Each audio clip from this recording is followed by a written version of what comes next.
What's up, everybody? It's your man, Latif. And Kalisha. And you're listening to A Local's Touch. You already know. Oh, guess what? They're also watching it as well. So yes, you feel me? All right, so check this out. Ladies and gentlemen, y'all see her. I got Just Sonja in the building. You know what I'm saying? Hey. I'm going to let you do your own little introduction and stuff, and then I'm going to talk junk about you.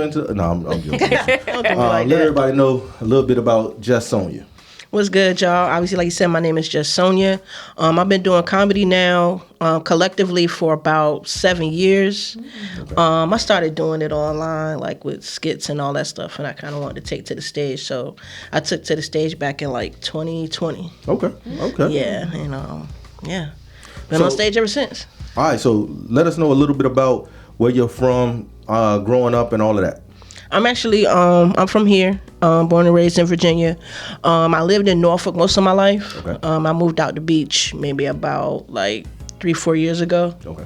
So, yeah. So growing up, was comedy something that you always had your mind set on? Like growing up, were you always watching like, Martin, Fresh Prince? Oh yeah, of course. Definitely watch Martin, definitely watch Fresh Prince. I would have to, fake like I was asleep and had the TV on super low while I watched Comic View. Mm-hmm. But that was a, favorite pastime of mine. Did I always know I was going to be doing comedy? Actually, no. Okay. I was mad quiet, like growing up in school. Okay. I was kind of the introvert. I kind of think of myself as like a late bloomer. Okay. I ain't really start. In my mind, I feel like it was after high school that I started really just exploring and doing stuff like that. I had friends tell me, girl, you stupid, you funny. Yeah. But nobody really actually was like, yo, you should do comedy No, I wasn't one of those kids. So what made hold on. I'm sorry. See, we got all into this interview and all of that stuff. I did hit record, so don't worry about that. But what I did not do, I'm going to just tell ladies and gentlemen, let me give y'all this commercial break real quick. What the commercial break is, we're bringing this to you live and direct from the little ass room. Y'all heard a tiny desk.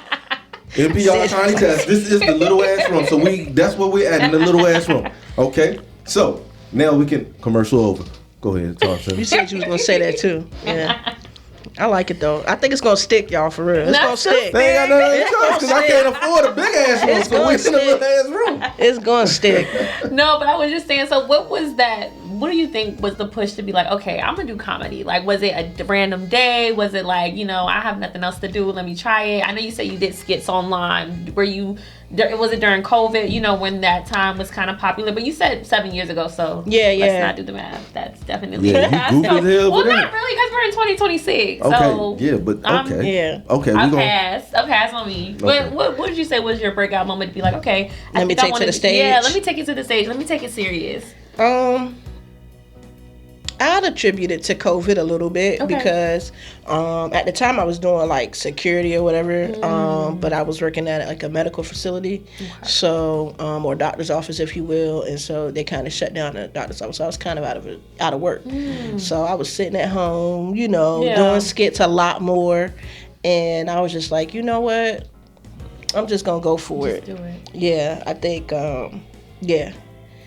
Yeah, that's really what it was. It was COVID. Right. It was COVID. Okay. It was just like, you know what? So now I got a question this the time. for you. I think everybody was trying. Honestly. Was sticking stuff to the wall at that time and seeing what stick. We're in the house, bored, nothing to do, literally on shutdown, of course. Yes, absolutely. Now, you said about COVID. So were you that person that was searching for toilet paper during COVID?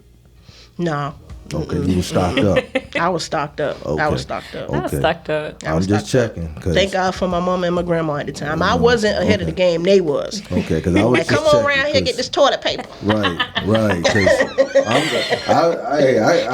I give everybody a fist bump now because, some people was up there searching for toilet paper so they was using a little bit of everything they could when that time came. Mm-hmm. You feel me? So you don't know who hands might be. Mm-hmm. You know what I'm saying? But I do got a question for you in regards to you starting out. Do you remember, by any chance, your first joke that you told out in public on a set, on a stage? Absolutely.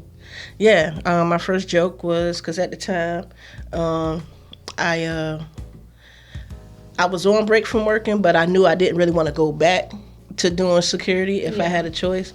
And one of my jokes was basically just about how I can't stand how interviewers ask dumb questions. You know what I mean? Like, why you want to work here? Like, like tell us about just yourself. not interview, job interviewers. I'm like, yo.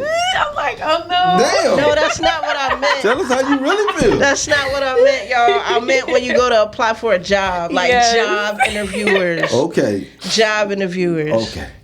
That's funny because this is live. That's not what I meant.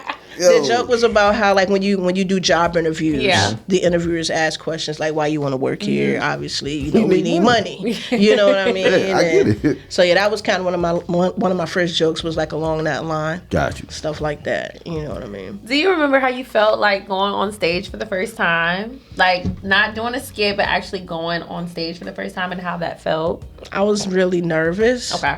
But it was just like one of those things, like, you know, that's kind of why you got to do it. Like, if you're really scared to do something, that kind of means that that's probably why you should do it. You know what I mean? For the most part. Because it's just mostly in your head. You know what I mean? Like, you kind of get fear after you do it. I don't agree with all of that because, you know, and the reason why I say I don't agree with all of that because, you know, I'm scared of going to jail. Yeah, I mean, yeah, I ain't going to jail. You're right. You're right. You know what I'm saying? To get over my fear of going to jail. Yeah. You feel me? Yeah, you're right. But, no, you're right about that. I don't know if y'all watch 60 Days In, but no, they trip me out. They act like they so ready for it, and then when they get there, I'm like, you know, you signed up for this, right? They saying that code name. It ain't even been 24 hours. They already saying that code name. Right. Like I can go for some ice cream. I wish I had some ice cream. Like, come on, my man got some beats on right there. You can't hear me saying I need some ice cream, right? I'm like, oh my bad, bro. You say something to me. No, seriously. So with the process of you writing your jokes, and I know we live in a very cultural society when it comes to like people being sensitive or you know not having a filter, how much does that go into play when you are writing your skits or performing? Like, are you worrying about, okay, I don't want to say this because I don't want to get canceled? Because if you look back in the days, Bernie Mac, Dave Chappelle, those guys were so unfiltered, but it was in a society where people could control it, and I feel like now in this generation we are a little bit sensitive. So does that ever affect you when you are like telling your jokes like, I want to say this but I'm not really gonna say it? Or is it like I just don't care? Yeah, it does affect me. Yeah, okay. those were the good old days. You know, the Bernie Macs, and when they could just say what anything they want to say. Yeah, you know what I mean. And you knew they didn't mean it in that way. You know what I mean. And then for the slight times that they did, it was just like, you know, you thinking it too. Yeah. Right. Yeah. You know. That's why I still say a lot of that. Yeah. I was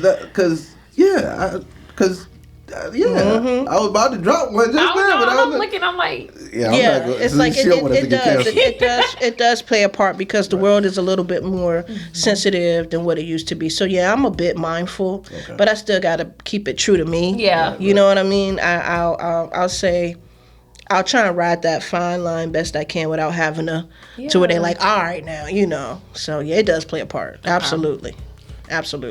So, do you feel, or has anybody made you feel like you always have to be funny? What I mean by that is like family members, friends. Do they come at you like, oh well, you're a comedian, so tell me a joke, type thing? No, not really. Like, first when I start, like, it depends on who you meet. Sometimes, as far as my family they know me. Okay. I don't feel like the pressure to be, I think, like, on all the time. You mean? Yeah. No. With my family, believe it or not, with my family, I come from a funny family too. Okay. So it's just like, it's actually a breath of fresh air to kind of sit back and kind of they entertain me mostly, and it's just, because most people that, I always feel like some of the funniest people are the people who aren't trying to be funny. Right. Like, rest in peace, one of the funniest people I knew was my grandmother. Okay. You know what I mean? Like, she cracked me up all the time. Gotcha. And she knows she would, because she'll see me, she'll say something and she already know what's coming. She'll be like, shut up, Sonja. Like she already know it's coming. But yeah, no, I don't feel the need all the time to feel like I gotta like entertain my family or anything like that. Like, no, we're Yeah. And you just mentioned a list, so that was actually my next question. A little fun question I had was, can you name your top 5 comedians if you could right now? Like top 5. Dead or alive. Dead or alive. Dead or alive. Ooh. It don't have to be in order too. And it don't gotta be in order. Just the top 5. Top 5 comedians. Ooh. You know we ain't got too much long. We ain't got too much long in this podcast. I know. I'm sorry. Top 5. I'm gonna say Cat Williams. Okay.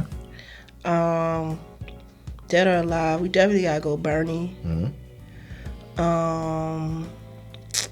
Dead or alive. Top 5. Trying to see top 5. I said Cat Williams. I said Bernie Mac. Stand up. Eddie hasn't done stand up in a while though. Yeah, I mean, but if that's one of the individuals that you look as a pioneer based off of what you have done. Based off what I've done.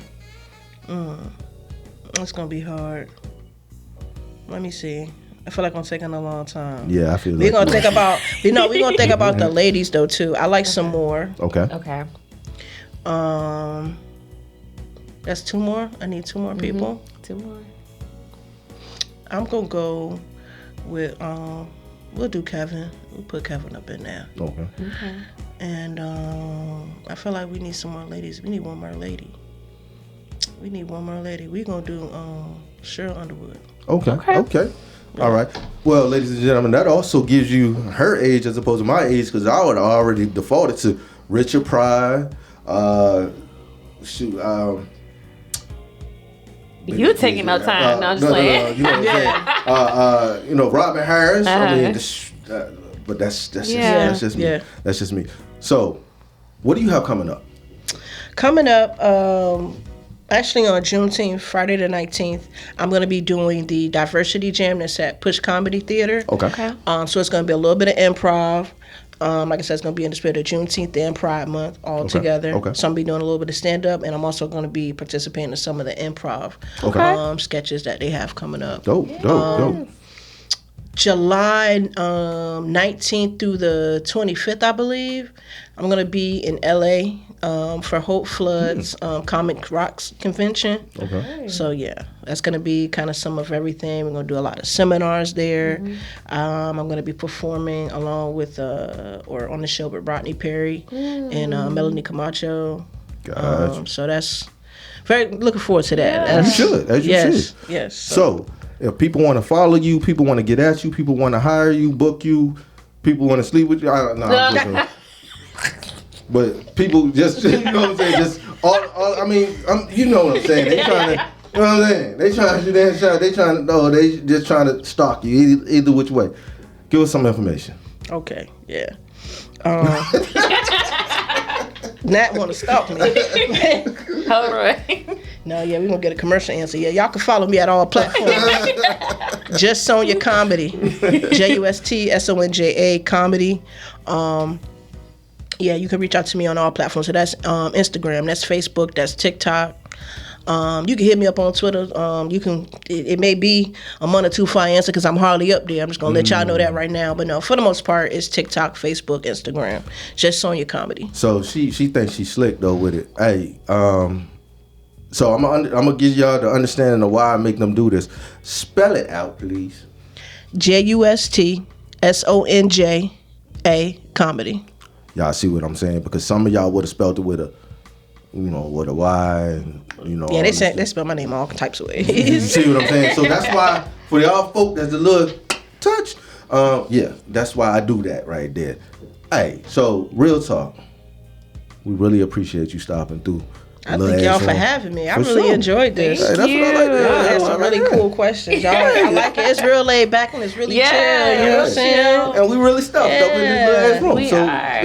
We're making it happen. Making it happen. Well, again, thank you so much. Definitely look forward to having you back again. We want to chop it up again. You good folk. You know what I mean? Appreciate it. But then we also want to know, more about what you got coming up, and we're going to be able to put some of that information out. So I'm saying that on this, I'm saying that. Get your you feel me? For sure. Yeah. For sure. All right. Anything you want to leave us with before we close this out? Nah, that's pretty much it, man. Y'all check for me. You know what I'm saying? Like I said, I got the shows coming up. Yeah, that's it, man. I appreciate y'all. For sure. Well, ladies and gentlemen, that's all the time that we have for this episode of A Local's Touch. I'm Latif. I'm Kalisha. You already know. Bye. Peace. Thank you for listening to A Local's Touch, sponsored by LG Studios and Cash on the Beat. To connect with us and to be featured on our podcast, please email us at alocalstouch@gmail.com. Bye.